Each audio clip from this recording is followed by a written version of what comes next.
Long ago, humans were the newest race known to the stars. Other species had crossed the galaxy for 1,000 years before the first human rocket ever left the ground. When humans finally reached space, many of the older races laughed. Humans had no claws, no scales, no venom, and no armor of their own. They could not breathe poison air like the krill, and they could not see in the dark like the Asai. To most of the galaxy, humans looked small, slow, and soft. They looked easy to break. That is why, when the great crime families of the galaxy needed cheap workers, they bought humans. Human colonies were poor and new, and many human families fell into debt. The crime families used this. They lent money to desperate people, and when a family could not pay, they took a son or a daughter instead. This was called a debt bond. It was not slavery by law, but it worked the same way in truth. Mara Lynn had grown up hearing stories about debt bonds, but she never thought it would happen to her family. Her father ran a small trading ship near the edge of human space. One bad storm, one broken engine, and one loan from the wrong people changed everything. When her father could not pay the loan back, the lender did not take money. He took Mara instead and sent her 3 systems away to a station called Port Ashra. Port Ashra was not a nice place. It floated between 3 star systems, far from any human government, in a stretch of space where no single law ruled. Here, the biggest power was not a king or a president. It was a crime lord named Draven. Draven was Zarn, a race known across the galaxy for being hard, both in body and in mind. Zarn's skin was thick and gray, almost like stone, and it could stop a knife or a small blaster shot without breaking. Zarn bones were dense, and Zarn muscles were strong enough to bend metal bars with bare hands. Among criminals, the Zarn were feared as some of the toughest fighters in known space. Draven was feared even among his own people, because he was smart as well as strong. He had built the Combine, one of the largest criminal networks in that part of the galaxy, out of nothing but old ships and old debts. Mara was brought to Port Ashra in a cargo hold with 40 other debt-bonded workers from different worlds. Some were krill, some were small furry Wexy, and some, like her, were human. An overseer walked down the line, checking each worker like they were checking machines. "Human," the overseer said, stopping in front of Mara. He was a tall, gray-skinned Zarn guard, and he looked at her the way someone looks at a small animal. "Soft skin, weak bones.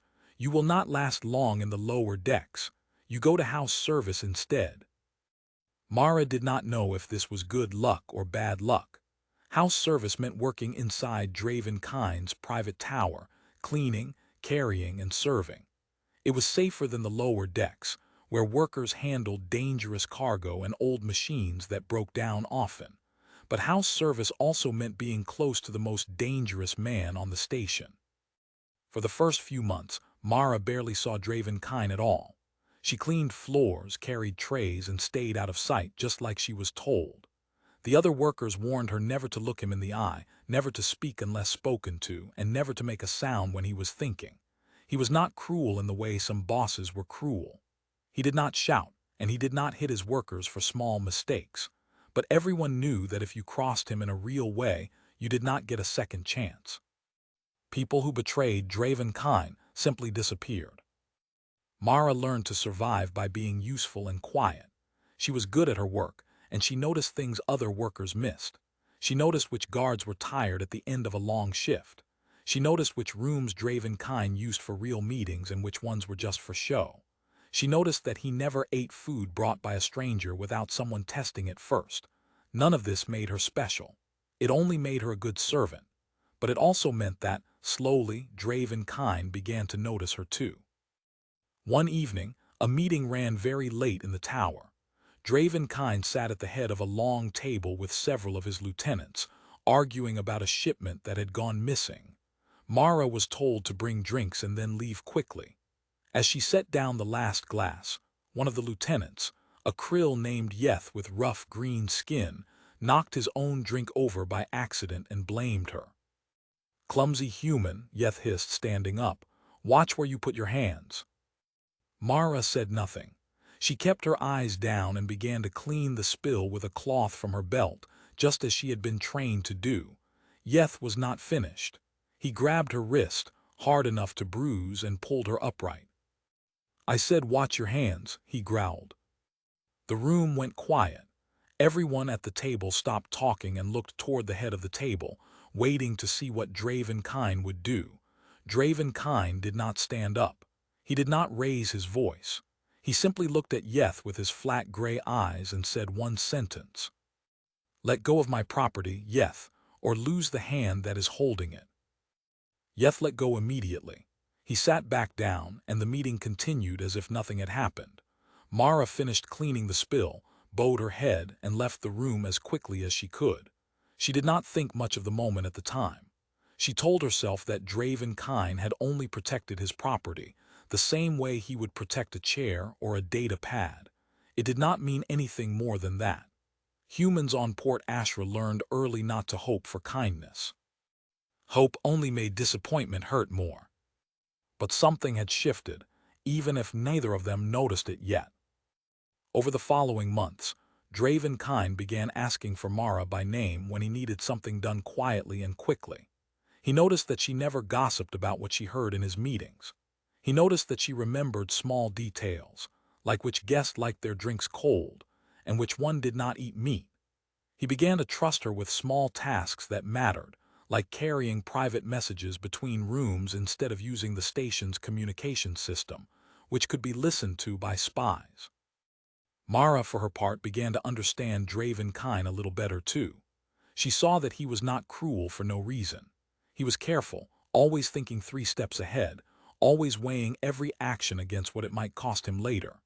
He ran his criminal empire the way a good captain runs a ship, keeping it steady even in rough water. He was still a criminal, and she never forgot the things his organization did, the smuggling, the debt bonds, the violence against rivals. But he was not the monster the stories on other stations made him out to be. He was simply a man who had learned, a long time ago, that in this part of the galaxy, only the strong and the careful survived. Meanwhile, trouble was building outside the tower, trouble that had nothing to do with Mara at all, but would soon change her life forever. For years, Draven Kine's Combine had a rival, a crime family called the Krell Syndicate, run by a cold and ambitious Asa named Torvin Krell. The Krell Syndicate controlled several stations on the far side of the same star cluster, and for a long time, the two crime families had kept an uneasy peace, trading in different territories and staying out of each other's business. But lately, that peace had begun to break down.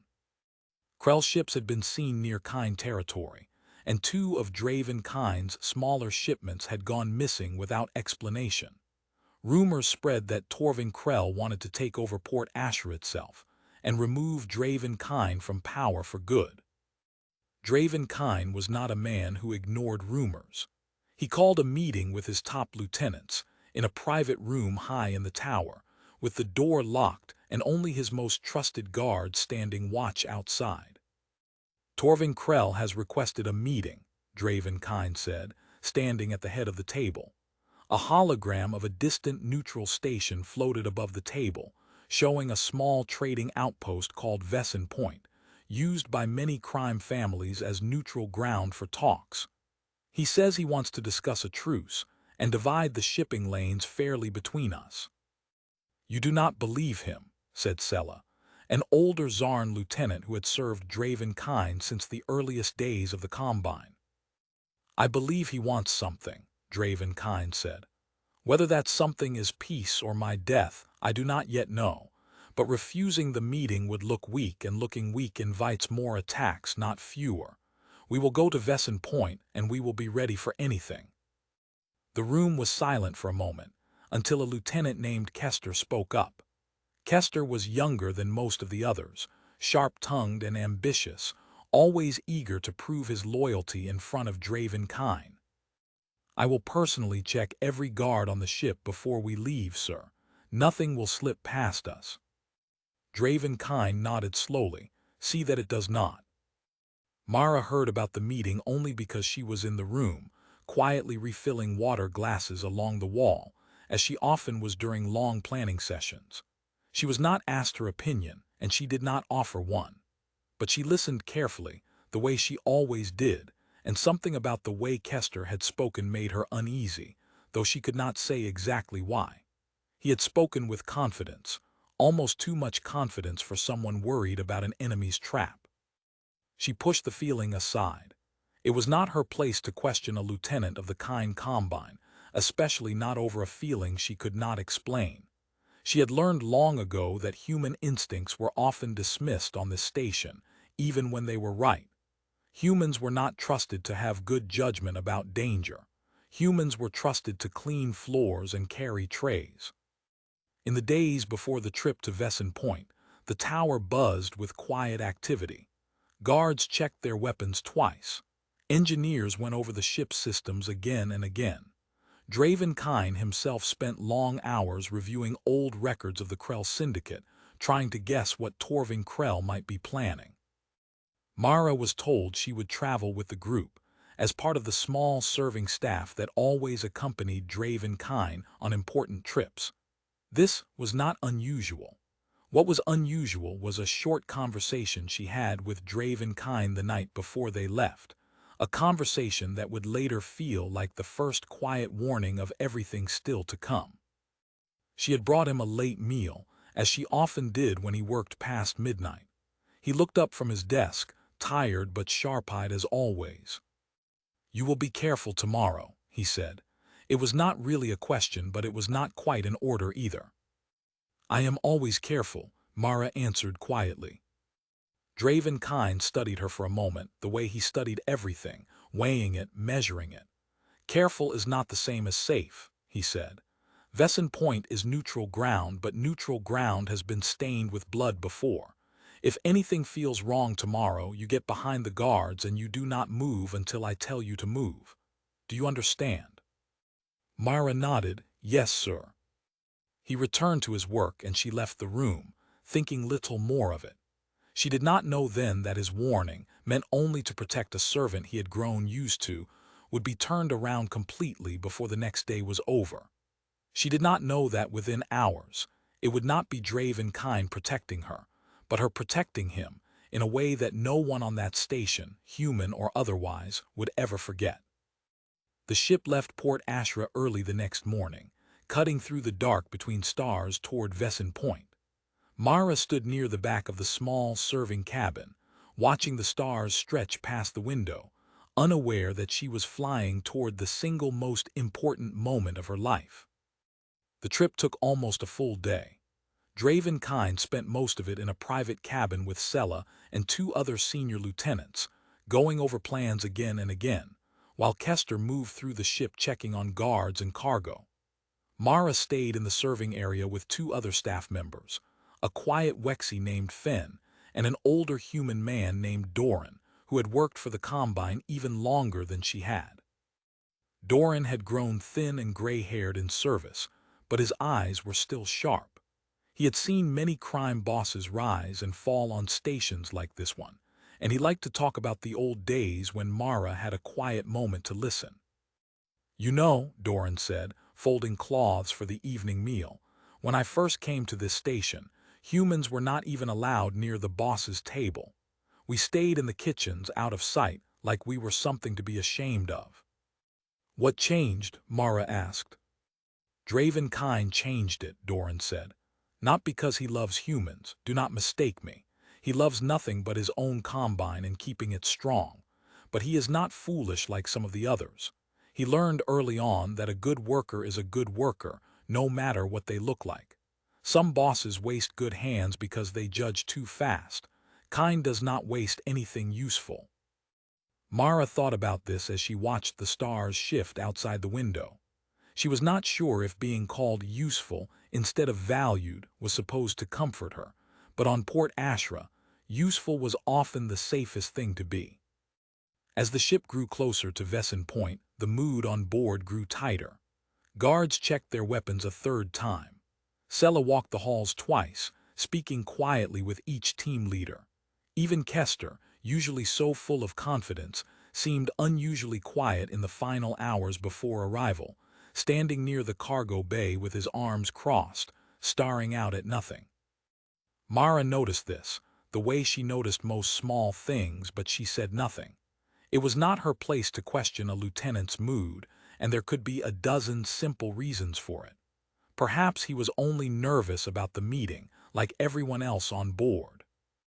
Vesson Point itself was a strange sight when it finally came into view. It was an old station, built long before either the Kine Combine or the Krell Syndicate existed, back when it had served as a simple trading post for honest merchants. Over the years, as more powerful families claimed the surrounding space, Vesson Point had become something else, a piece of ground that belonged to no one, kept neutral by an old agreement between every major crime family in the cluster. No weapons were to be drawn there. No blood was to be spilled there. Breaking that rule meant war with every family at once, a price too high for even the boldest crime lord to pay. Or so everyone believed. The ship docked without trouble, and Draven Kine walked out first, flanked by Sella and two senior guards, with Kester close behind. Mara followed a few steps back with the rest of the serving staff, carrying a case of supplies for the meeting room. The station's neutral officials met them at the docking bay, checked their weapons, as required by the old agreement, and led them toward a wide meeting hall near the center of the station. Torvin Krell was already waiting when they arrived. He was tall for an Asse, with pale skin and large, dark eyes built for seeing in dim light. He smiled as Draven Kine entered, a smile that did not quite reach those dark eyes. "Kine," Torvin Krell said smoothly, "so glad you agreed to talk instead of fight. It saves us both a great deal of trouble." "We will see," Draven Kine answered, taking a seat across the long table from him. "Trouble has a way of finding people, even when they try to avoid it." The two crime lords began to talk, discussing shipping lanes, old debts, and territory lines, while their lieutenants sat quietly along the sides of the room. Mara stood near the back wall with the other serving staff, pouring drinks when needed and staying out of the conversation completely, just as she had been trained.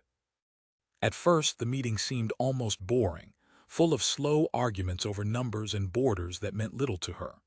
But as the hours passed, Mara began to notice small things that unsettled her. Torvin Krell's guards stood a little too still along their own wall, watching Draven Kine more closely than they watched the table. And Kester, seated near Draven Kine's side, kept glancing toward the door, as if waiting for something to happen. Mara told herself she was imagining things, letting Doran's old stories make her nervous over nothing. But deep inside, a small, quiet part of her refused to believe that everything in that room was as calm as it seemed. She had no way of knowing, standing there with a drink pitcher in her hands, that within the hour that quiet feeling would prove to be exactly right, and that the next few minutes would change not only her life, but the way an entire crime empire looked at humans forever. The meeting had gone on for nearly 2 hours when Torvin Krell finally leaned back in his chair and smiled again, that same cold smile that did not reach his eyes. "There is one more matter," Torvin Krell said, "before we finish for the day." "Go on," Draven Kine said, watching him carefully. "A small gift," Torvin Krell said, nodding to one of his guards. "A gesture of good faith between our two families." The guard stepped forward, carrying a long, thin case made of dark metal. He set it on the table and opened it slowly. Inside lay an old, ceremonial blade, the kind used in ancient Asa rituals, its handle carved with symbols that glowed faintly blue. "A relic blade," Torvin Krell explained. "From my grandfather's collection. I thought you might appreciate its craftsmanship, Kine. It is said that a blade like this never dulls and never misses its mark." Draven Kine studied the blade for a long moment. It was beautiful, in the cold way that old weapons often are. He reached forward, as custom demanded, to take the gift and examine it more closely. That was the moment everything went wrong. The guard holding the case suddenly moved. It happened so fast that later, even the trained guards in the room would argue about exactly what they saw. The blade was not simply a ceremonial gift. Hidden inside the handle was a small device, and as Draven Kine reached for it, the guard triggered it early, before the handoff was even complete. A thin blue line of energy shot from the blade's tip, faster than any eye could follow, aimed directly at Draven Kine's chest. It was a killing weapon, built to punch through even Zarn armor plating, the same thick gray skin that had turned aside knives and blaster fire for generations. No one in that room expected anyone to survive its shot, least of all the small human servant standing quietly by the wall. But Mara moved first. She would never fully remember later deciding to do it. There was no long thought, no weighing of costs the way Draven Kine always weighed his choices. There was only a flash of understanding, faster than words, that the weapon aimed at her master would kill him, and that she was the only one close enough to stop it. She threw herself across the table, between the blade and Draven Kine's chest. The energy line struck her instead, tearing through her shoulder and side with a heat that felt like the sun itself pressing into her skin. She heard herself scream, distantly, as if the sound belonged to someone else. She hit the floor hard, her vision flashing white, then red, then dark at the edges. The room exploded into chaos. Sela was moving before Mara even hit the ground, throwing herself in front of Draven Kine while drawing a hidden blade of her own. The other Kine guards surged forward, weapons drawn despite the neutral ground rules, no longer caring about old agreements now that blood had already been spilled. Torvin Krell's own guards scattered, some drawing weapons, others backing away in obvious shock, as if they had not expected the attack to happen so soon or so clumsily. "Stand down," Torvin Krell shouted at his own people, his voice cracking with something that sounded almost like real panic. "Stand down, this was not authorized, stand down now." Whether Torvin Krell had truly ordered the attack, or whether one of his own guards had acted alone, no one in that room could say for certain in the confusion. But it did not matter in that moment. What mattered was the small human woman lying on the floor, bleeding heavily from a wound that should have killed her the instant it landed. Draven Kine stared down at Mara, and for the first time in longer than he could remember, he felt something close his throat, something that was not quite fear and not quite anger, but a strange, cold mixture of both. He had seen that weapon tested once before, years ago, on a captured enemy soldier from a heavily armored race. The soldier had died in less than a second, the energy line burning straight through thick natural plating without slowing down at all. Mara had no plating. She had no thick gray skin, no dense Zarn bones. She was human, soft-skinned and fragile, exactly the kind of creature everyone in the galaxy assumed could not survive a hard slap, let alone a weapon built to punch through armored soldiers. And yet on the floor in front of him, Mara was still breathing.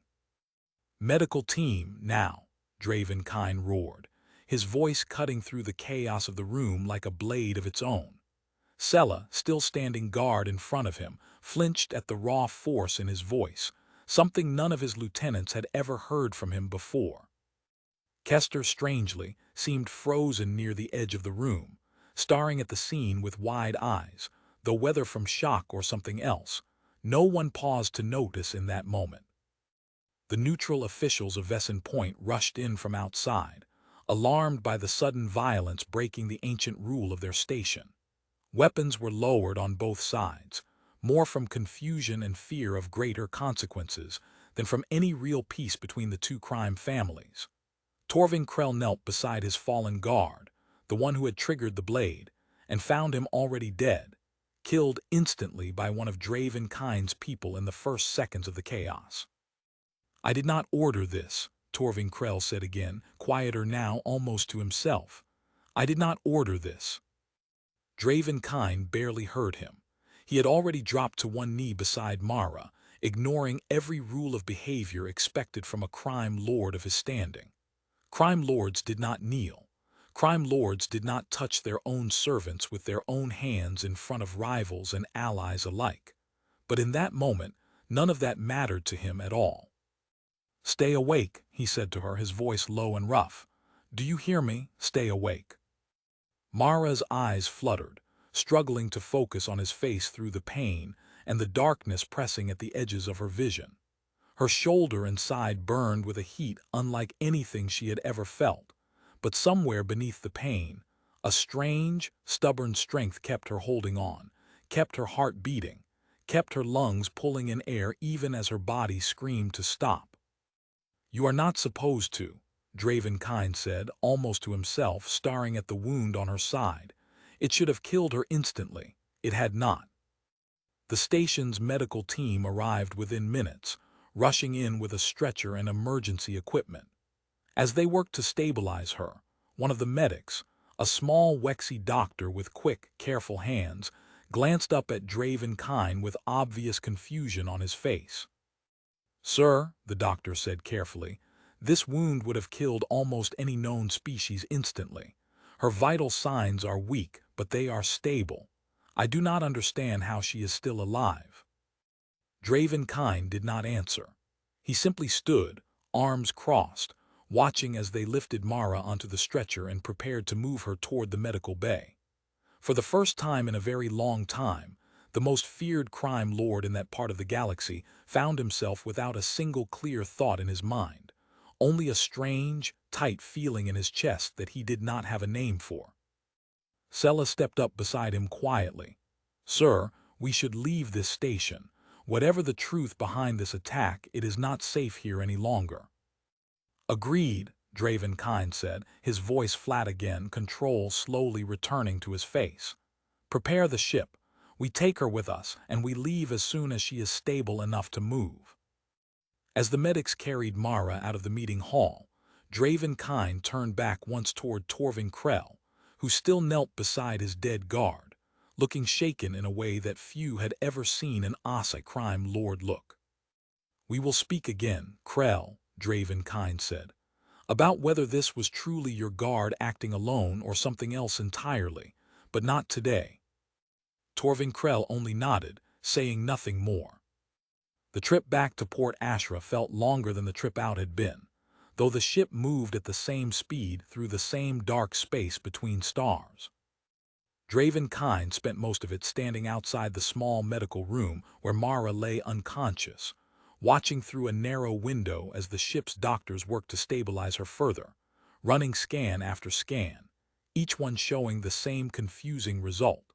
A wound severe enough to kill almost any known species instantly, somehow surviving in a body built softer and weaker than almost any other in the galaxy. Kester approached him once during the trip, offering quiet words about how unfortunate the attack had been, how lucky it was that Draven Kind himself had not been harmed. Draven Kind listened, nodded, and said little in return, though something in the back of his mind, some old and careful instinct, filed away the strange, nervous energy in Kester's voice for later thought. For now, his attention belonged entirely to the small human woman lying behind that narrow window, breathing slowly and steadily, against every expectation the galaxy had ever taught him to have about her kind. By the time the ship docked back at Port Ashra, word of what had happened at Vesson Point had already begun to spread through the station, whispered from guard to guard, from worker to worker, growing stranger and larger with every retelling. A human had taken a killing blow meant for Draven Kind himself. A human had survived a weapon built to punch through Zarn armor plating. A human, the softest and weakest of all known races, had done something that should have been impossible. By nightfall, half the station was talking about it, though no one, not even Draven Kind himself, yet understood exactly what it meant. When the ship finally docked, medical staff from Port Ashra's own facilities were already waiting on the platform, alerted ahead of time by Sella.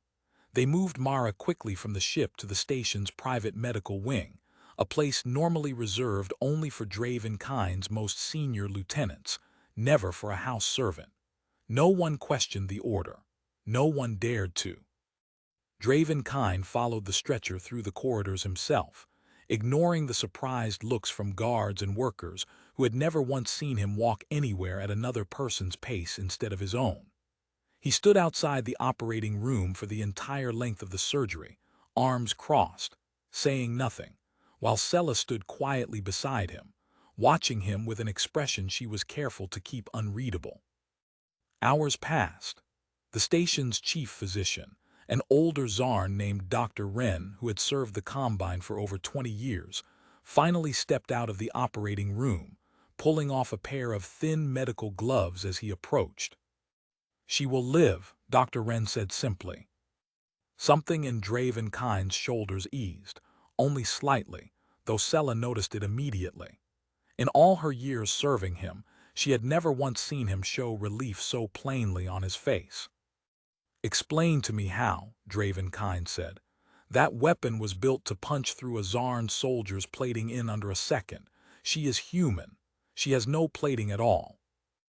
Dr. Wren hesitated, clearly choosing his next words with great care. "Sir, I have treated wounded humans before, though not many, and never one hit by a weapon like that. I do not have a full answer for you.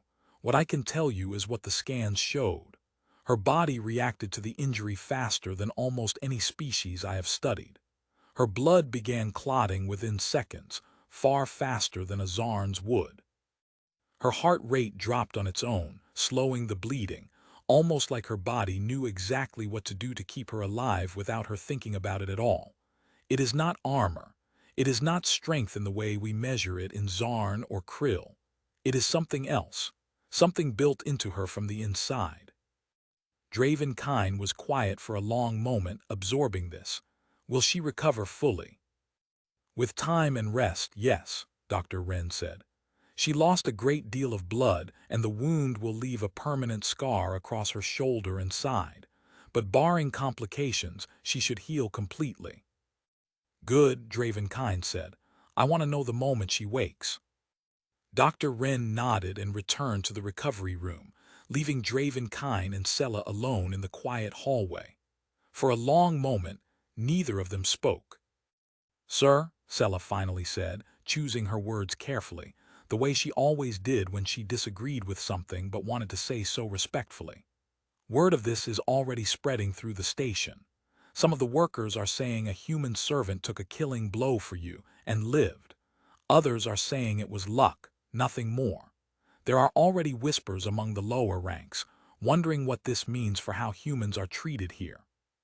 "Let them whisper," Draven Kind said. "I care very little what the lower ranks say among themselves." "And Kester?" Sella asked quietly. "He has been unusually talkative since we returned, asking many questions about her condition, about whether she will remember everything clearly once she wakes." Draven Kind's flat gray eyes sharpened slightly at that, though his face remained otherwise still. "Watch him," he said simply, quietly. "Say nothing to him directly, just watch." Sella nodded once and said nothing further. Draven Kind returned to his private quarters that night, but sleep did not come easily. He sat at his desk for a long time, staring at nothing, turning over the events of the day again and again in his mind. In his long years building the Kind Combine from almost nothing, he had learned to trust very few instincts beyond his own careful, cold judgment. Loyalty, in his experience, was usually bought, rarely given freely, and even more rarely proven under real fire. And yet, a servant with every reason to save herself first, a human with no armor, no special strength, and no obligation beyond simple duty, had thrown herself into the path of certain death without a single moment of hesitation. She had not calculated the odds. She had not weighed the cost against the benefit, the way he always did before every decision he made. She had simply moved, faster than thought, to protect him. He found, sitting alone in the quiet dark of his office, that he did not know exactly what to do with that fact. It did not fit cleanly into any of the careful categories he used to understand the people around him. Loyalty bought with money, loyalty bought with fear, loyalty bought with favor. This felt like none of those things, and that uncertainty bothered him more than he wanted to admit, even to himself. 3 days later, word came that Mara had finally woken up in the medical wing, weak but alert, asking quietly where she was and what had happened. Draven Kind set aside every other matter waiting on his desk that morning and went to see her himself. the first time in the entire history of the Kind Combine that anyone could remember him visiting a house servant in the medical wing at all. Word of that visit spread through Port Ashra even faster than word of the attack itself had. Guards who had served the Combine for years stopped in the hallways to whisper about it. Lieutenants exchanged uneasy glances across meeting tables, unsure what it meant for a man who had never once shown personal concern for any servant in the entire history of his rule. Some workers, especially the other humans on the station, felt a small, cautious flicker of hope. They did not quite dare to speak aloud. Others, like Kester, felt something closer to alarm. Dr. Wren met Draven Kine outside the recovery room and gave a short nod. "She is tired, sir, and still in some pain, but her mind is clear. She can speak if only briefly." Draven Kine said nothing in reply. He simply stepped past the doctor and pushed open the door to the recovery room, where Mara lay propped up against a stack of thin pillows, her shoulder and side wrapped in fresh bandages, her face pale but her eyes clear and alert. She looked up as the door opened, and for a moment, pure surprise crossed her face at the sight of him standing there. Neither of them spoke right away. The silence stretched between them, heavier than it had any right to be between a crime lord and his servant, filled with everything that had happened at Vesson Point and everything that still remained unsaid. Finally, Draven Kine pulled a chair close to her bed and sat down, an act so far outside his usual behavior that even Sella, waiting quietly by the door, blinked in surprise. "We need to talk," he said quietly, "about what you did and about what it means." Mara shifted slightly against the pillows, wincing at the pull of pain in her shoulder. "I did what anyone would have done, sir," she said quietly. "You were in danger. I was close enough to stop it." "No," Draven Kine said, his voice flat but firm. "That is not true, and we both know it. Sella was close enough as well, and she did not move fast enough. My own guards were closer still, and none of them moved at all. You moved before any of them, before I even understood what was happening myself. That is not simple duty. That is something else." Mara said nothing for a moment, unsure how to answer. On Port Ashra, servants did not argue with crime lords, and they certainly did not explain their own actions as if their reasons mattered. But something about the quiet seriousness in his voice made her feel, for the first time since she had arrived on this station years ago, that he was truly asking, not simply filling silence with words. "I do not know how to explain it," she said finally. "I saw the weapon aim at you and I did not think. I only moved. If I had stopped to think, I might have hesitated, and then it would have been too late." Draven Kine studied her for a long moment, his flat gray eyes searching her face as if looking for something he could not quite name. "Dr. Wren tells me your body reacted to the wound in a way he has never seen before. Your blood clotted almost instantly. Your heart slowed itself to control the bleeding, all without you telling it to do so. He says it is something built into you, something beyond simple luck." "I do not understand any of that," Mara admitted. "I only know that it hurt more than anything I have ever felt, and that somehow I am still here." "Do you know much about your own species' history?" Draven Kine asked, an odd question from a man who rarely spoke of anything beyond business. Mara shook her head slowly. "Only what little is taught in the Detworker schools, that humans came from a single small world. That we fought many wars among ourselves before we ever reached the stars, and that other races think us weak because we have no natural weapons of our own." "I have read a great deal about your species since the attack," Draven Kine said. "More in these last 3 days than in my entire life before it. Your homeworld was a violent place, long before humans ever built a single ship. Your kind survived ice ages, plagues, and thousands of years of war against each other, using nothing but your own bodies and your own stubbornness. Other races built armor and claws through evolution. Your kind built endurance instead, buried deep inside you, the kind that does not show itself until the moment it is truly needed." Mara listened in silence, surprised at how much thought he had clearly put into this, a man who supposedly cared for nothing beyond the smooth running of his criminal empire. The weapon that struck you was designed and tested against Zarn soldiers, Draven Kine continued.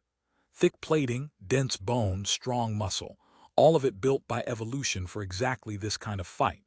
It killed a fully armored Zarn soldier in under a second during testing, years ago. You have none of that plating, none of that muscle. And yet you are sitting here in front of me, 3 days later, talking to me as if none of it happened at all.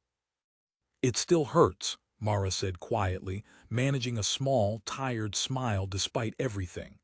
I would not say none of it happened.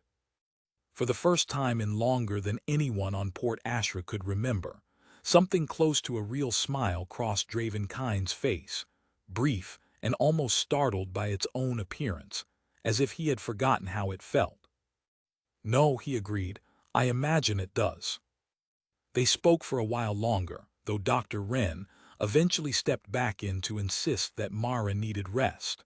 Before Draven Kine left the room, he paused at the door and turned back toward her. You will not return to normal house duty once you are healed, he said. Not fully. I am assigning you directly to my personal staff under Sela's authority. You will learn things beyond serving drinks and cleaning floors. Mara blinked in surprise. Sir, I do not understand. I am debt bonded. I am not trained for. You are trained for exactly the thing that matters most, Draven Kine interrupted. Loyalty proven under fire cannot be taught, and it cannot be bought. Everything else can be learned in time. He left without waiting for her response, leaving Mara alone with her racing thoughts and the quiet hum of medical machines nearby. News of this decision spread through the station even faster than news of the attack itself had. In the lower ranks, some workers whispered with quiet excitement, wondering if this meant humans might finally be seen differently on Port Ashra. Others were simply confused, unable to understand why Draven Kine, a man famous for his cold and careful judgment, would suddenly elevate a house servant above workers who had served him for years. Among the senior lieutenants, the reaction was far less kind. Yeth, the Krill lieutenant who had once grabbed Mara's wrist in anger, grumbled openly in private about soft-minded sentiment clouding good judgment. Other lieutenants, more cautious, said nothing aloud but exchanged uneasy glances whenever Mara's name came up in conversation. No one was more troubled by the decision than Kester. In the days following Mara's promotion to Sela's personal staff, Kester grew increasingly withdrawn, speaking less at meetings and spending more time alone in his quarters, or meeting privately with a small group of guards loyal specifically to him rather than to Draven Kine as a whole. Sela noticed this immediately, exactly as Draven Kine had asked her to, though she said nothing to Kester directly, choosing instead to quietly report her observations each evening. He is meeting with the same 3 guards almost every night, Sela reported one evening, standing in Draven Kine's private office. Men from the lower decks, not senior staff, and he has requested access to the old shipping records from Vesson Point 3 times this week, more interest than a simple lieutenant should have in an incident already closed. Draven Kine listened carefully, his expression unreadable. Do not confront him yet, he said finally. If there is something more to find, confronting him now will only push it into hiding. Watch and wait and bring me anything else you find. Meanwhile, Mara began her new training under Sela's careful guidance. It was not easy.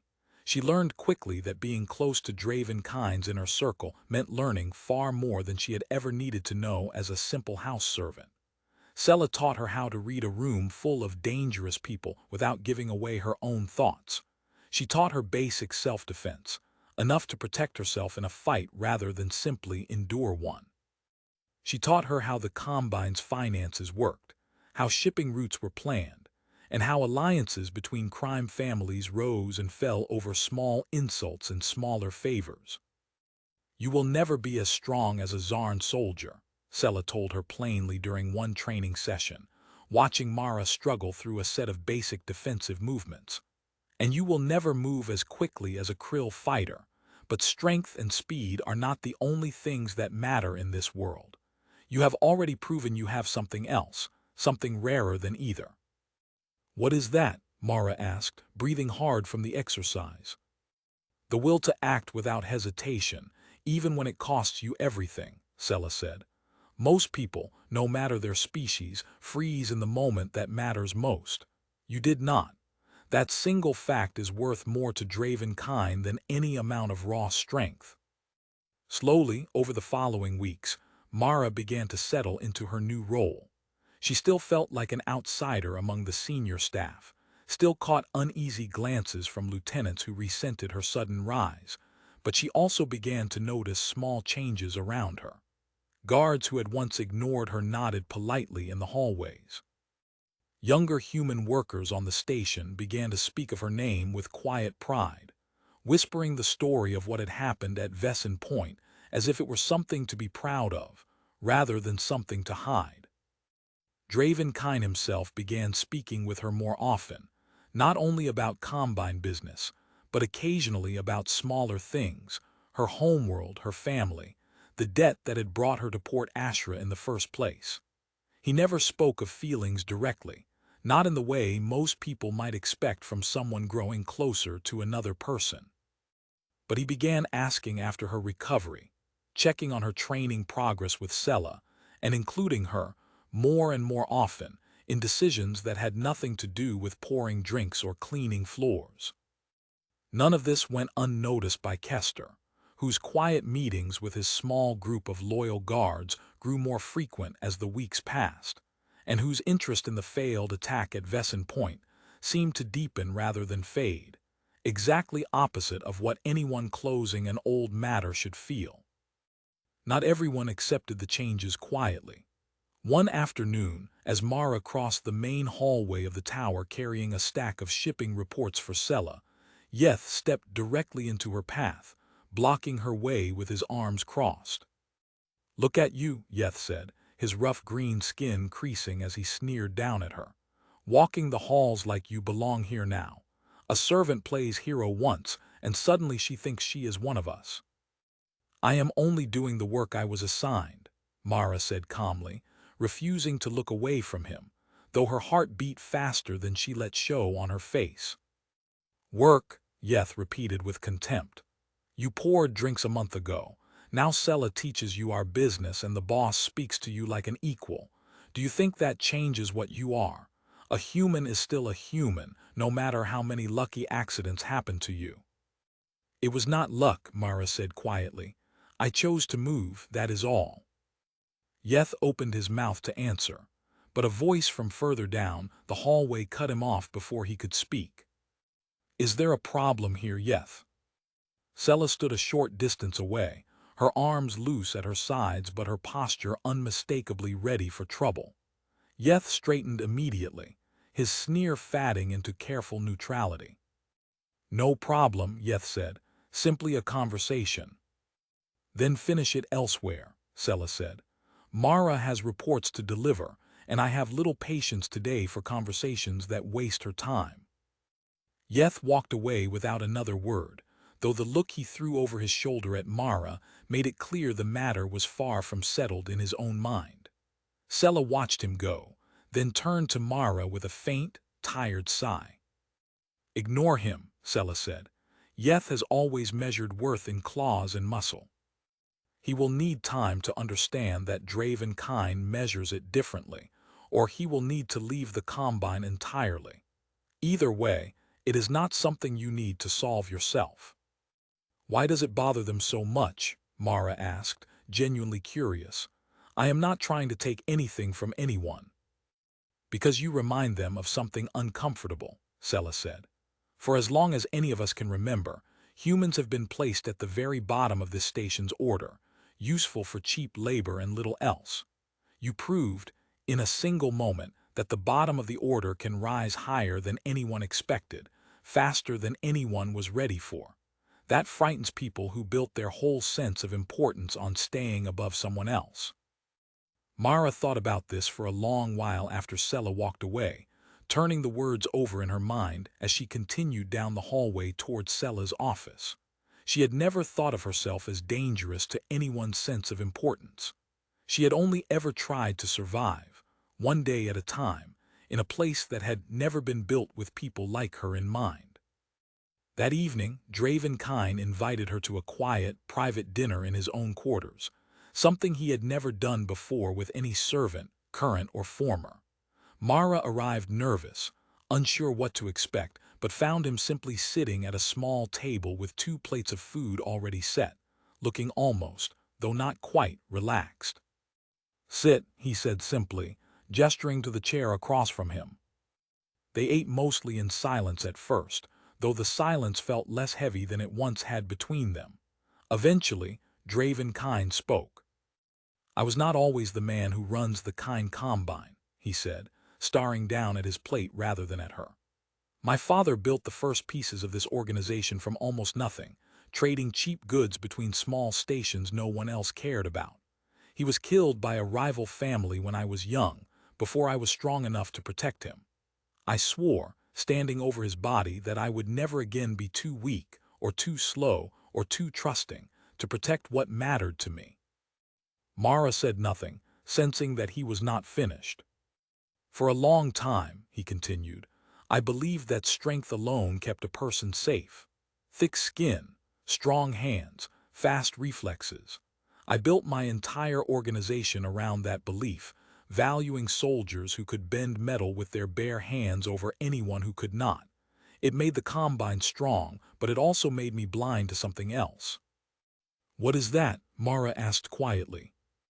"That the strongest thing in that room at Vesson Point was not armor, or muscle, or claws," Draven Kine said, finally looking up at her. "It was a choice, made in less than a second by someone with none of those advantages. I have spent 30 years building an empire around the wrong kind of strength." Mara did not know how to answer that, so she said nothing, letting the quiet settle comfortably between them instead. One evening, nearly a month after the attack, Sella brought new information to Draven Kine's office, her expression grave. "I have confirmation now," she said quietly. "Kester has been in contact with someone outside the Combine, using an old private channel not tied to our official communications.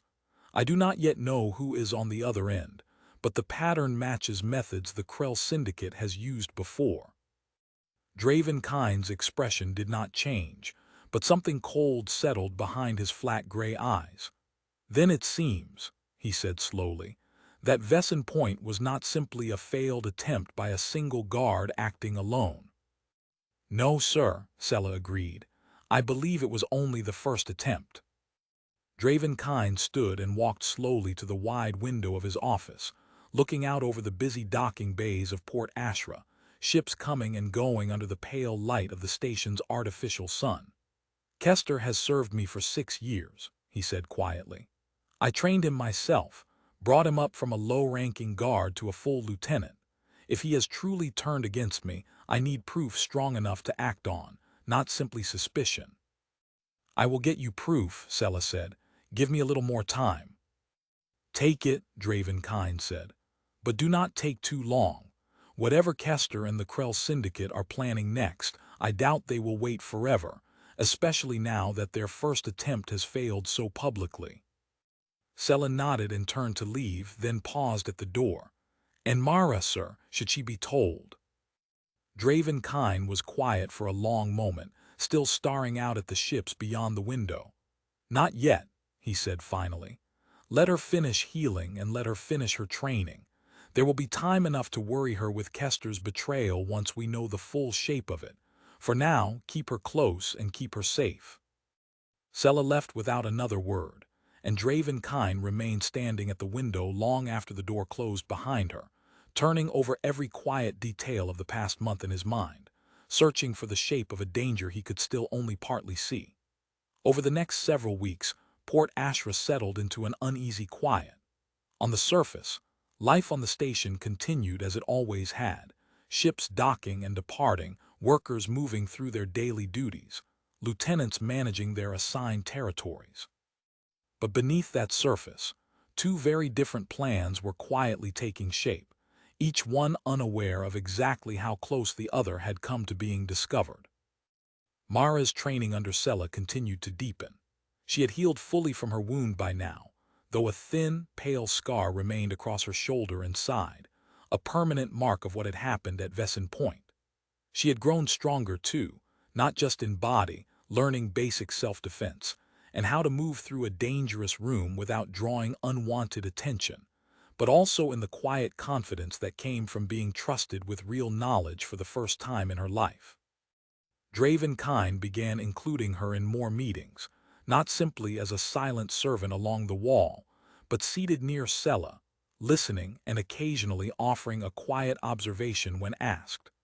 Most of the senior lieutenants had grudgingly grown used to her presence by now, even if some, like Yeth, still watched her with open suspicion. Kester, however, had grown strangely quieter still, attending meetings dutifully but saying less and less, his eyes lingering on Mara more often than anyone, but Sela seemed to notice. Sela's quiet investigation continued as well, moving carefully so as not to alert Kester to how closely he was being watched. She discovered, piece by piece, a picture that grew darker with each new detail.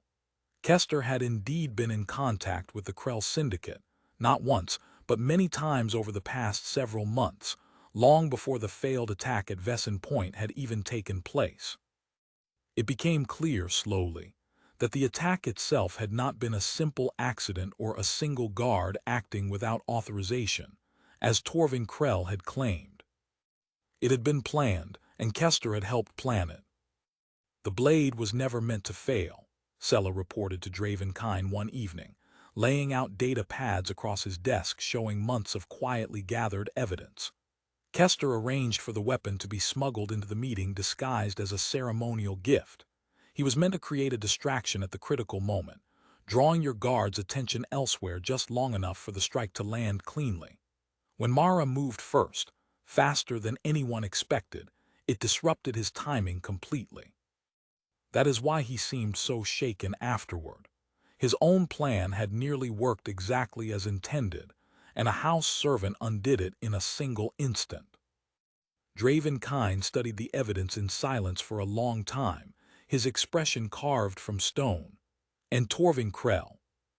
I believe he was telling the truth in part, Sela said. I do not think he ordered the attack directly. I believe Kester arranged it independently, working with a faction inside the Krell Syndicate who wanted Torvin Krell removed as well, once you were dealt with.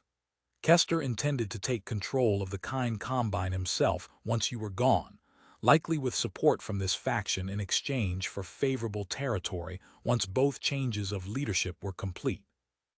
A tidy plan, Draven Kine said quietly, ruined by a servant with no armor and no special strength. Ruined by someone with better instincts than anyone else in that room, Sela corrected gently. Including yourself, sir, and myself as well. Draven Kine did not argue the point.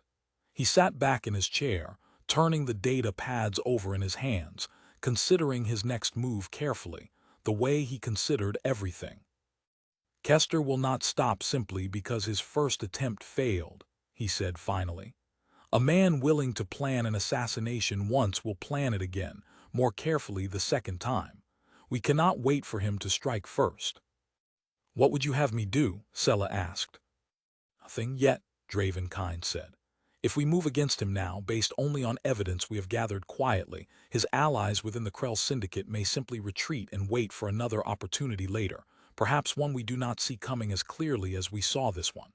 I want him caught in the act, with proof undeniable enough that even his allies cannot claim otherwise afterward. Let him believe he is still hidden. Let him plan his next attempt. And when he moves, we will be ready. It was a dangerous plan, and Sela said as much, though she did not argue against it directly, trusting Draven Kine's judgment even when it unsettled her. Meanwhile, unaware of exactly how much Sela and Draven Kine already knew, Kester grew bolder in his own planning. Believing his earlier failure had gone largely unnoticed beyond simple bad luck, he began reaching out once more to his contacts within the Krell Syndicate, arranging for a far more direct approach than a hidden weapon disguised as a gift. This time, Kester planned an attack not at some neutral meeting far from home, but directly within the walls of Port Ashru itself, at the heart of Draven Kind's own stronghold, where security had always felt strongest and where an attack would be least expected. The plan was simple in its cruelty. A small strike team, made up of Krell Syndicate soldiers disguised as ordinary cargo workers, would smuggle heavy weapons onto the station hidden inside a routine supply shipment, one of dozens that arrived at Port Ashra every single week without close inspection. Once inside, with Kester's help disabling key security checkpoints from within, the strike team would move directly toward Draven Kind's private tower during a scheduled evening meeting, when most senior lieutenants, including Sella, would be gathered together in one place. It was meant to be swift, overwhelming, and final. Mara first noticed something wrong 3 days before the planned attack, though she did not yet understand what she was seeing. She had been sent to review a routine cargo manifest for Sella, checking shipment records against station inventory as part of her ongoing training in combine logistics. Buried within an otherwise ordinary supply shipment, she noticed a discrepancy, a listed weight far heavier than the goods described should have produced. She brought it to Sella immediately, though without any clear reason to suspect anything beyond a simple clerical error. It could be nothing, Mara admitted, laying the manifest out on Sella's desk. A mistake in the listing, perhaps, but the numbers do not match what they should for the goods described.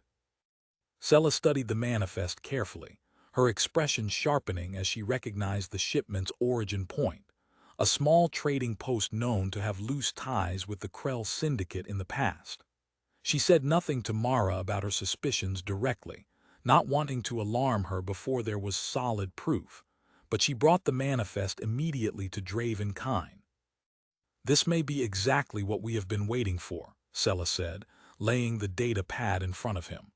"Or it may be nothing at all, but the timing, combined with everything else we already know about Kester, makes me deeply uneasy."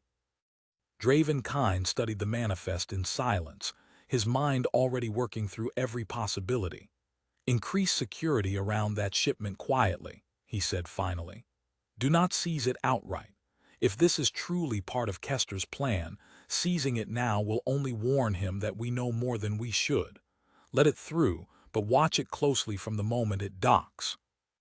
Over the following 3 days, Sella arranged quiet security measures throughout the station, careful never to draw attention to herself or to the shipment in question.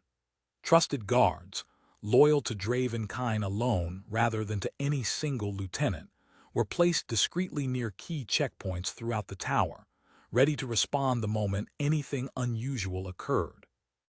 Mara, though not yet told the full truth of what Sella and Draven Kind suspected, sensed the growing tension around her in the days that followed. Guards seemed slightly more alert than usual. Sella grew quieter, more focused, checking security reports late into the night rather than resting. Even Draven Kind himself seemed distracted during meetings, his flat gray eyes flicking occasionally toward the door, as if expecting trouble to arrive at any moment. On the other side of the station, unaware of how closely he was already being watched, Kester met one final time with his small group of loyal guards, gathered in a locked storage room in one of the lower decks, far from the tower's usual traffic. "Tomorrow night," Kester said quietly, spreading a rough map of the tower's interior across a crate between them. "The strike team arrives hidden in the cargo shipment during the afternoon docking window. Once inside, they wait in the lower storage bay until the evening meeting begins. I will disable the checkpoint scanners on the 3rd and 4th levels for exactly 6 minutes, enough time for the team to move up through the maintenance corridors without triggering any alarms. By the time anyone realizes what is happening, they will already be inside the meeting room." "And Kine," one of the guards asked. "Kine will not be expecting an attack from within his own walls," Kester said. "He believes the danger already passed with Vesson Point. That is his mistake to make and my opportunity to use." He paused, something flickering briefly across his face at the mention of Vesson Point, a memory he clearly did not enjoy revisiting. This time, there will be no interruptions, no servant playing hero at the wrong moment. The team will move fast, and it will be finished before anyone outside that room even understands what is happening.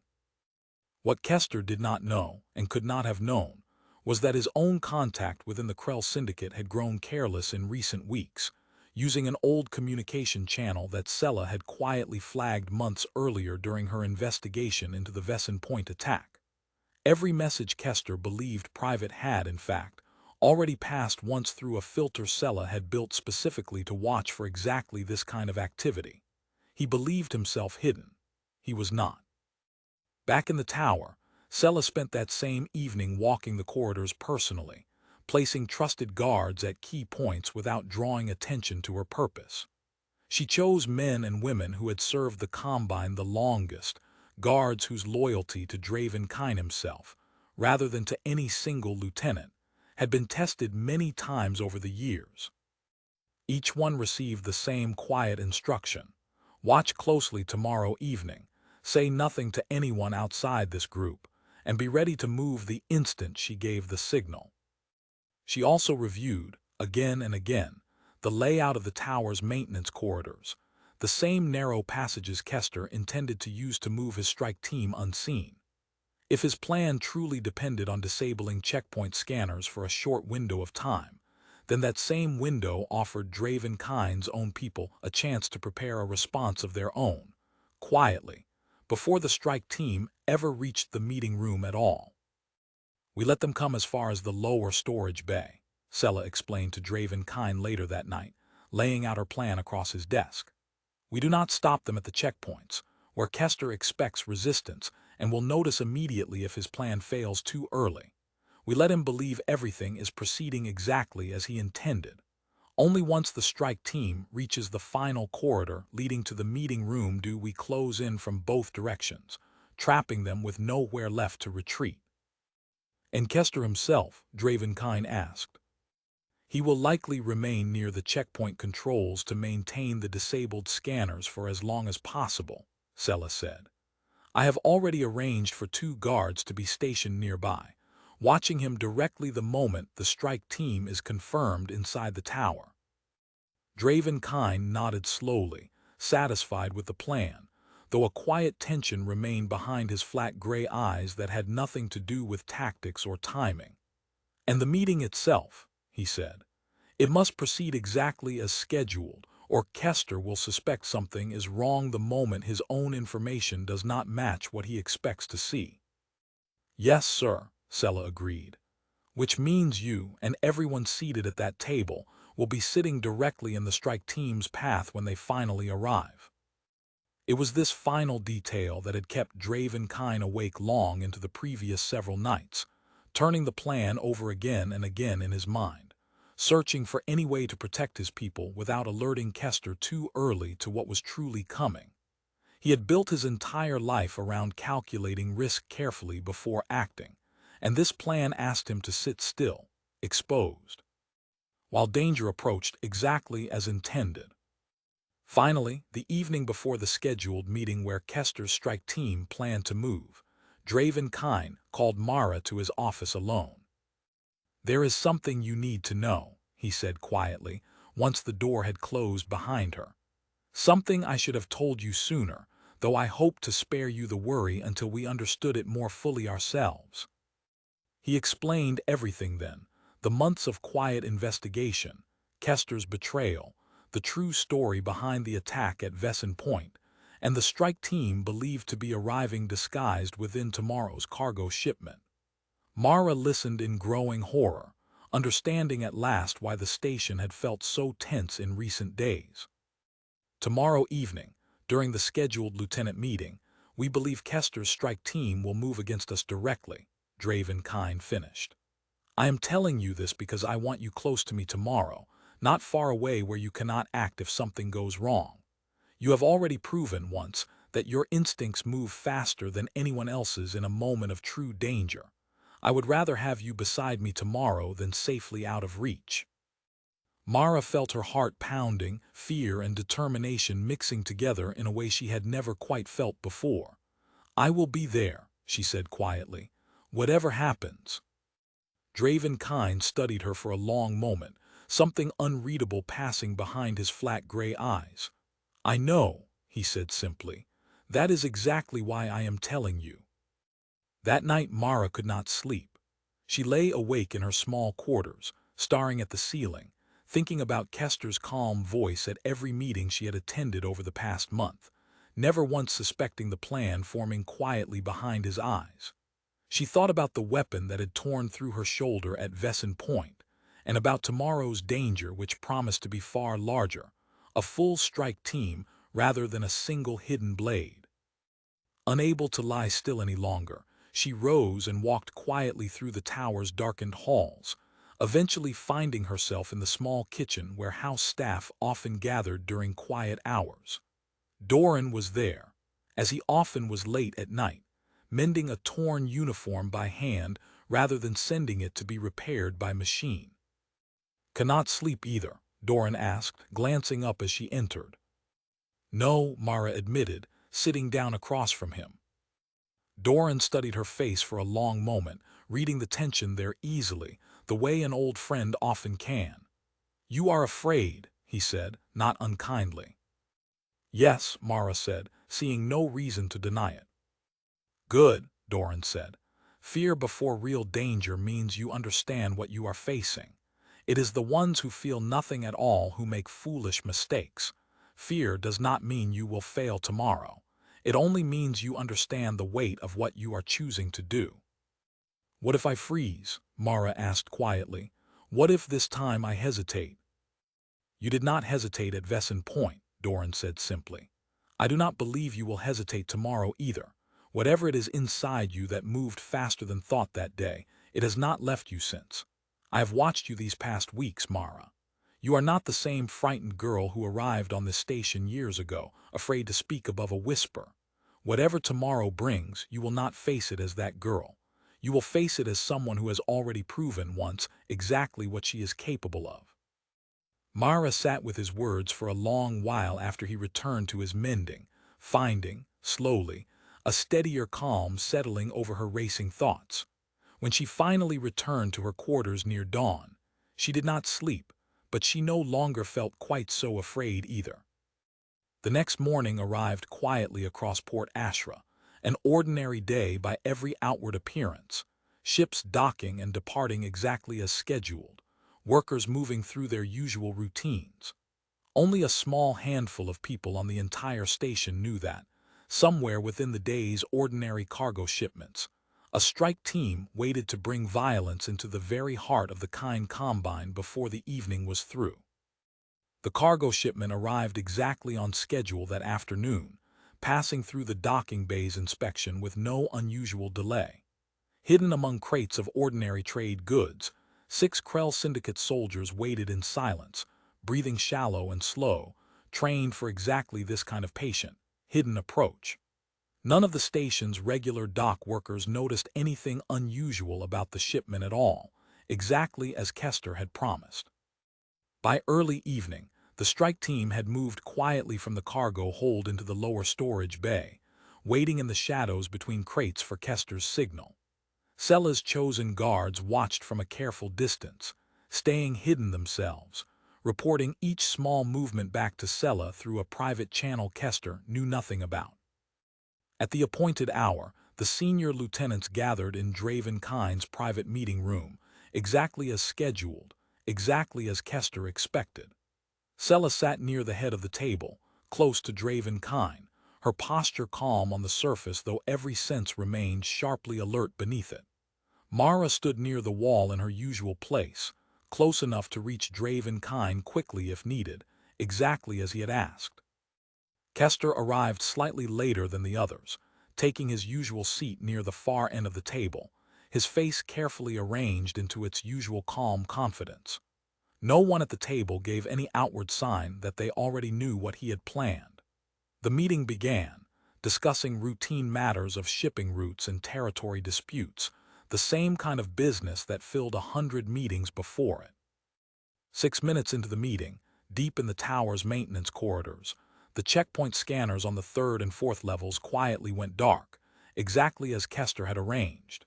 He had slipped away from the meeting room only moments earlier, claiming a need to check on a shipment delay, a small excuse no one questioned. In truth, he moved quickly toward the control station hidden in a maintenance closet nearby, keying in the override sequence he had prepared weeks in advance.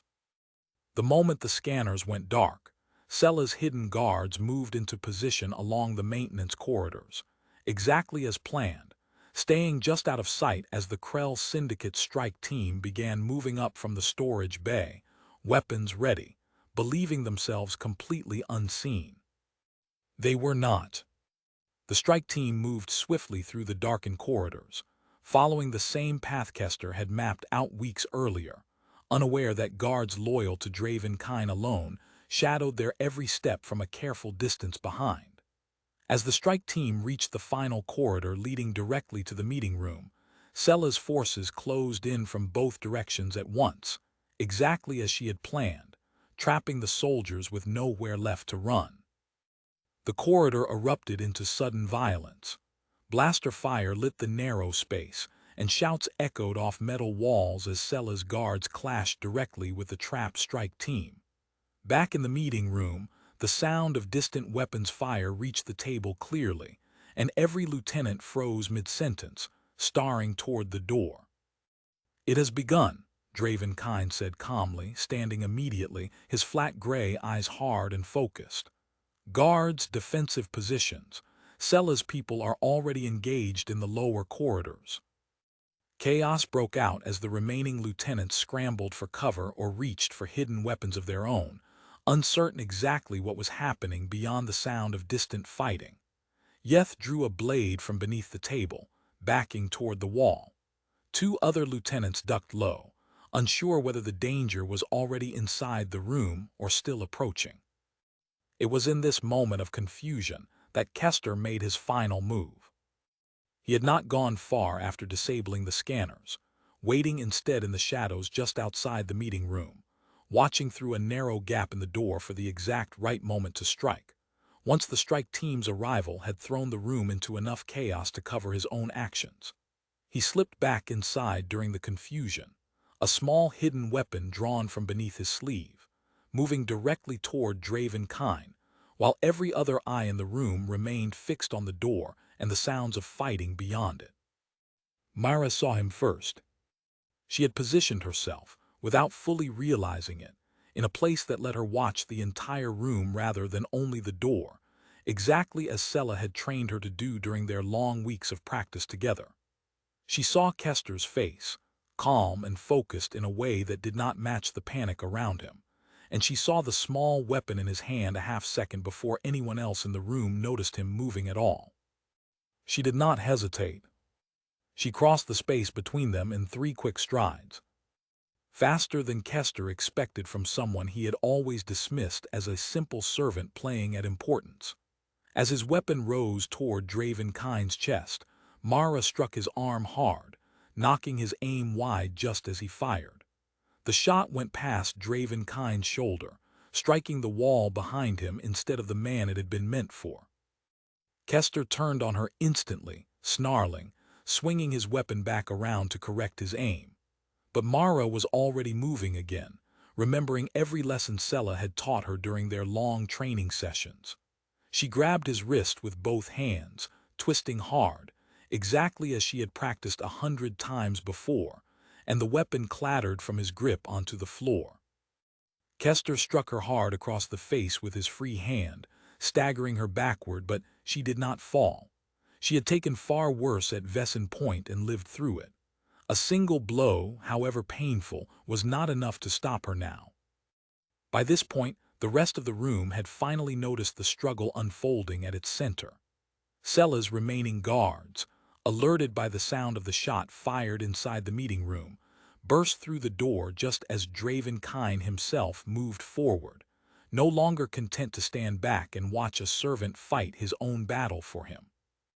Draven Kine reached Kester in 2 long strides and struck him with the full force of true Zarn strength, a single blow that sent the traitorous lieutenant crashing hard into the wall beside the door. Kester slumped to the floor, dazed and finally disarmed completely, guards moving quickly to restrain him before he could recover enough to attempt anything further. Outside in the corridor, the sound of fighting had already begun to fade, as Sella's forces overwhelmed the trapped strike team, outnumbered and cut off from any hope of retreat. Within minutes, the last of the Krell Syndicate soldiers had either surrendered or been subdued, and the tower fell quiet once more, the chaos of the past several minutes settling slowly into an uneasy calm. Draven Kine turned back toward Mara, who stood breathing hard, a fresh bruise already darkening across her cheek, her hands still trembling slightly from the fight. He studied her for a long moment, the same searching look he had given her once before, in a hospital room after Vesson Point, though something in his flat gray eyes had shifted since then, deeper and steadier than it had been that first time. "You saw him before anyone else did," Draven Kine said quietly. "I was watching the room, not the door," Mara said. "Sella taught me to." "She taught you well," Draven Kine said. Then more quietly, so only she could hear, "Twice now, you have stood between me and a blade meant to end my life. I do not know many people, in 30 years of building this combine, who I would trust to do that even once." Guards dragged Kester to his feet, still dazed from the blow that had ended his final attempt so completely. He said nothing, refusing to meet Draven Kine's eyes, though his silence spoke clearly enough of everything Sella's months of quiet investigation had already confirmed. "Take him to holding," Draven Kine ordered. "We will deal with him properly once the rest of this mess is cleared away." In the days that followed, the full story spread quickly through every level of Port Ashra, growing, if anything, larger and more remarkable with each retelling. A trusted lieutenant had betrayed the Kine Combine, working secretly with a rival family to arrange not one, but 2 attempts on Draven Kine's life. And twice, it had been a single human servant, dismissed once as too soft and too weak to matter, who had stood in the way and stopped it. Kester's remaining loyal guards were dealt with swiftly and without mercy, in keeping with the Combine's old rules regarding betrayal. Sella oversaw negotiations with what remained of the Krell Syndicate faction that had supported Kester's plan, using the clear evidence of his betrayal to secure new, favorable terms for the Kine Combine, terms that left Torvin Krell's own remaining position weaker than it had been in years. Torvin Krell himself sent a private message to Draven Kine soon after, distancing himself fully from the faction within his own ranks that had supported Kester's scheme. He offered, as a gesture of good faith, full cooperation in rooting out anyone else involved, along with a formal apology delivered through proper channels for the first time in the long history between their 2 families. Draven Kine accepted the gesture carefully, without fully trusting it, but he noted privately to Sella that fear, at least, had clearly done its work. No family in that stretch of the galaxy wished to be seen as the one responsible for a plot that had failed twice against a target now widely rumored to be protected by something far stranger than ordinary loyalty. Mara herself gave a full account of both attacks to Sella in the days following the fight in the meeting room, walking through every detail she could remember, from the small discrepancy in the cargo manifest to the exact moment she had noticed Kester's calm, focused face amid the chaos. Sella listened carefully, taking notes, occasionally asking a quiet question to clarify some small detail, building a complete record that would later be used in part to convince the more doubtful lieutenants of exactly how deliberate Kester's betrayal had truly been. "You did not simply get lucky twice," Sella told her once the account was finished. "You have learned to see a room the way I taught you to, faster now than I expected so soon. Whatever instinct first moved you at Vesson Point, it has grown into something sharper since, something trained rather than simply accidental." "I could not have done it without your training," Mara said honestly. "Perhaps not," Sella agreed. But I have trained many guards over the years, Mara, and few of them could have done what you did today, training or not. Do not mistake skill for the thing that makes you rare. The skill only sharpened what was already there. But it was what happened 1 week later, during a full gathering of every lieutenant and senior guard in the Kine Combine, that truly shocked the entire station. And eventually, word of it, the wider crime networks of that whole stretch of the galaxy. Draven Kine stood at the head of the Great Hall. Every lieutenant and senior officer of the Combine gathered before him, called together for what many assumed would simply be a formal announcement regarding Kester's punishment and the new terms secured from the Krell Syndicate. Mara stood near the front of the gathered crowd, at Sella's side, unaware of exactly what Draven Kine intended to say. 6 years ago, Draven Kine began, his voice carrying clearly across the silent hall.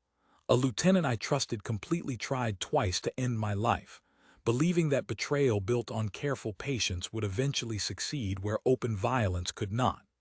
Both times he was stopped, not by armored soldiers, not by careful strategy alone, but by a single person this Combine once dismissed as too weak and too soft to matter at all.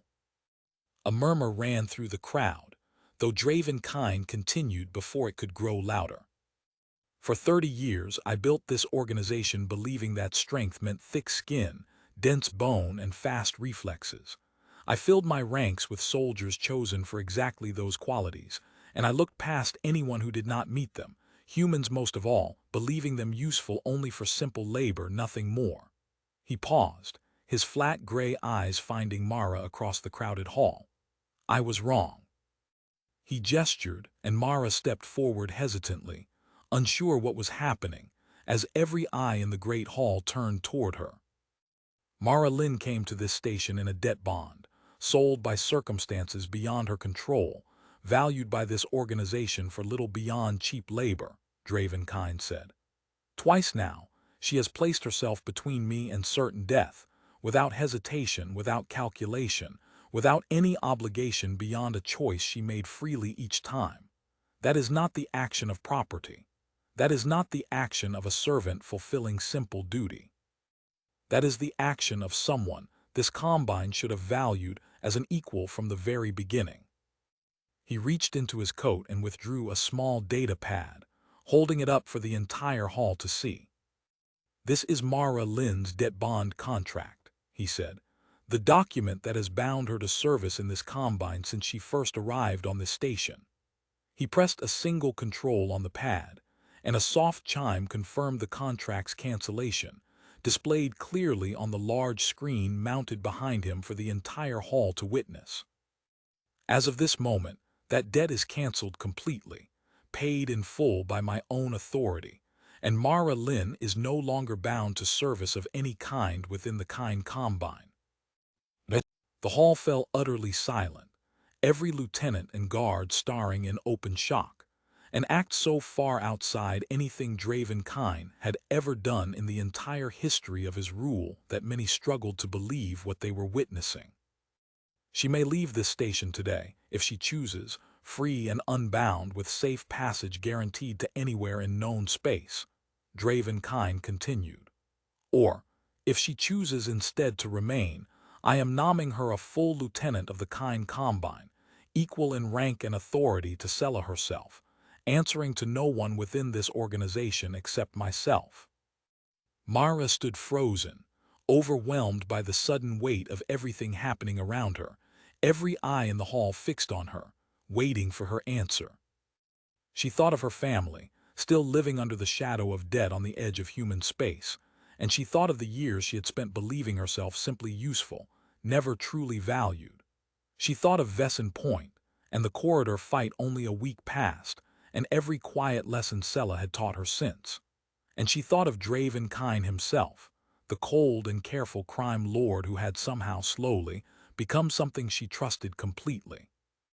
I choose to stay, she said finally, her voice clear and steady despite the weight of every watching eye. Not because I am bound to, because I choose it freely.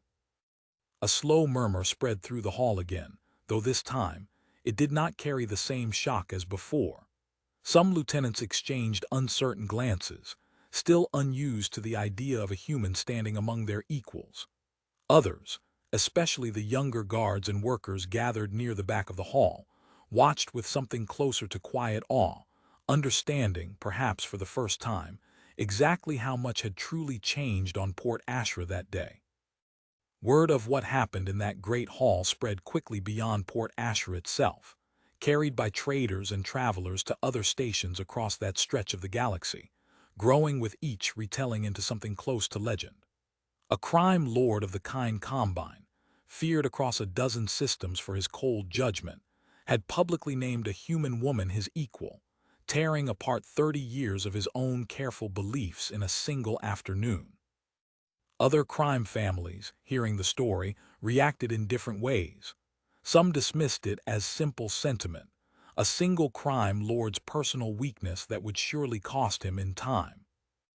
Others, more careful in their judgment, began quietly reconsidering exactly how much they truly knew about the newest race to reach the stars, a species with no natural armor, no claws, no venom, but something else entirely buried deep inside them instead, something that had not shown itself fully until the exact moment it was needed most.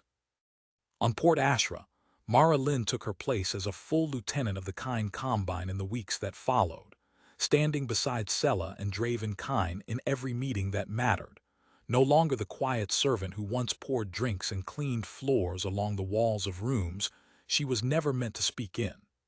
She sent word to her family soon after, informing them that her debt was fully paid and that they need never fear the moneylenders again. And though the Kind Combine remained, in truth, exactly what it had always been, a criminal empire built on smuggling and old debts and careful violence, something quieter and more lasting had shifted within it as well. Humans arriving at Port Ashra in the months that followed found themselves greeted, for the first time, not with the old dismissive glances of the past, but with a new, careful curiosity, a quiet wondering about exactly what kind of strength might be hiding, unseen, beneath skin that looked so very soft and so very breakable.